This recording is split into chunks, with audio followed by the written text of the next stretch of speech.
আজকের ভিডিওতে আমরা করব class 8 the great escape lesson number 4 Blossoms English বুকের ইউনিট নাম্বার এইটা করাবো আজকে তোমাদেরকে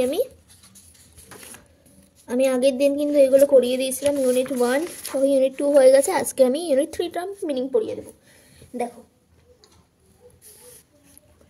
Subhas and Sisir hugged the inner wall of the long house corridor and tiptoed down the back stairs to the car. অর্থাৎ সুভাষ আর শিশির বাড়ির লম্বা টানা বারান্দার ভেতরের দিকে দেওয়াল ধরে পা টিপে টিপে পিছনে সিঁড়ি দিয়ে নেমে গাড়ির কাছে গেলেন। Subhash sat in the back, Sisir drove the car. অর্থাৎ সুভাষ পেছনে বসলেন, শিশির গাড়ি চালকের আসনে বসলো। He started the engine and drove out from 38/2 Elgin Road as he had done on so many past occasions.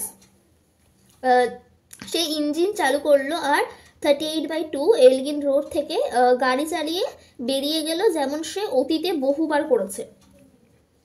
At Subhas Elgin Road residence, the light glowed in his bedroom to give the impression that he was still there. সুভাষের Elgin রোডের বাসায় তার শোয়ার ঘরের বাতিটা জ্বলছিল, এটা বোঝাতে যে সে যে তিনি তখনও সেখানেই রয়েছেন। As Calcutta slept, uncle and nephew crossed Howrah Bridge and went beyond the city's precincts. অর্থাৎ কলকাতা যখন নিদ্রামগ্ন, কাকা আর ভাইপো হাওড়া ব্রিজ পার হলেন আর শহরের চৌহদ্দি ছাড়িয়ে গেলেন। Subhash poured Sisir coffee from a thermos. Subhash শিশিরকে একটা থার্মোস থেকে কফি ঢেলে দেবেন, থার্মোস স্টিল যেগুলো হয় ওগুলো থেকে। They shared a few anxious moments together when the car engine faltered on.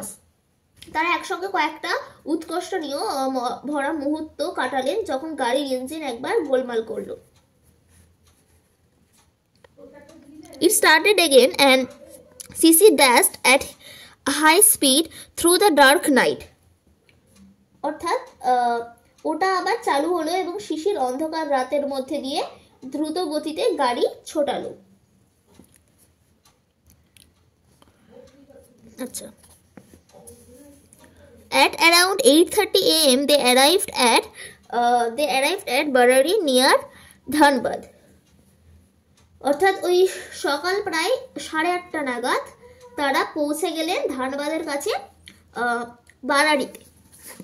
They put up at the house of Sisir's brother Ashok. তারা শিশিরের ভাই অশোকের বাড়িতে উঠলেন। Subhas kept his disguise on as Muhammad Ziauddin and said he had come on insurance business and was given a room to rest during the day.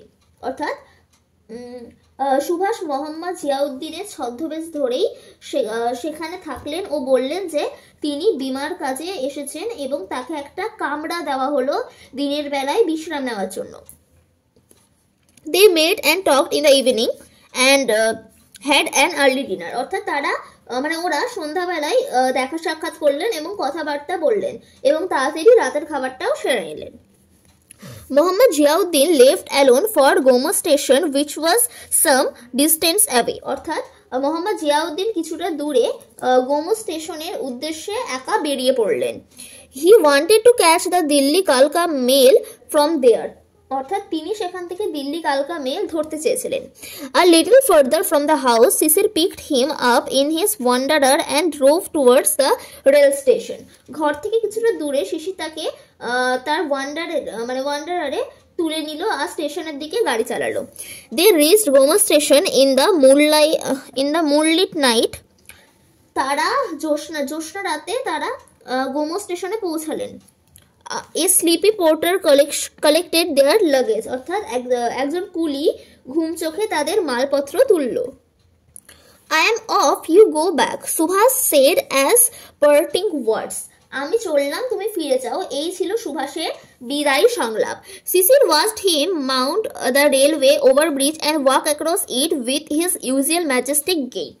অর্থাৎ শিশির দেখলো তিনি রেলের ওভারব্রিজে চড়লেন আর তার উপর দিয়ে হেঁটে গেলেন তার স্বাভাবিক রাজকীয় চলন ভঙ্গিমায়। He disappeared into the darkness towards the platform on the opposite side. অর্থাৎ সে বিপরীত দিকে প্ল্যাটফর্মের কাছাকাছি অন্ধকারে তিনি অদৃশ্য হয়ে গেলেন। The Delhi Kalka Mail released steam. Delhi কালকা মেল ধোঁয়া ছাড়লো। Shishir heard the rhythmic clatter of the wheels and saw the train lights moving away. শিশির চাকার ছন্দময় শব্দ শুনতে পেল আর দেখলো ট্রেনের আলোগুলো দূরে সরে যাচ্ছে। সো আজকের ভিডিওটা আমি তোমাদেরকে আর মানে লং করছি না, তো আজকের ভিডিওতে জাস্ট ইউনিট নাম্বার 3 এর বেঙ্গলি মিনিংটা খুব ভালোভাবে পড়িয়ে দিলাম। আশা করছি তোমরা বুঝতে পেরেছো, না বুঝতে পারলে অবশ্যই আমাকে কমেন্ট করে জানাবে। নেক্সট দিন তোমাদেরকে আমি অ্যাক্টিভিটি 6 থেকে করিয়ে দেওয়ার চেষ্টা করবো।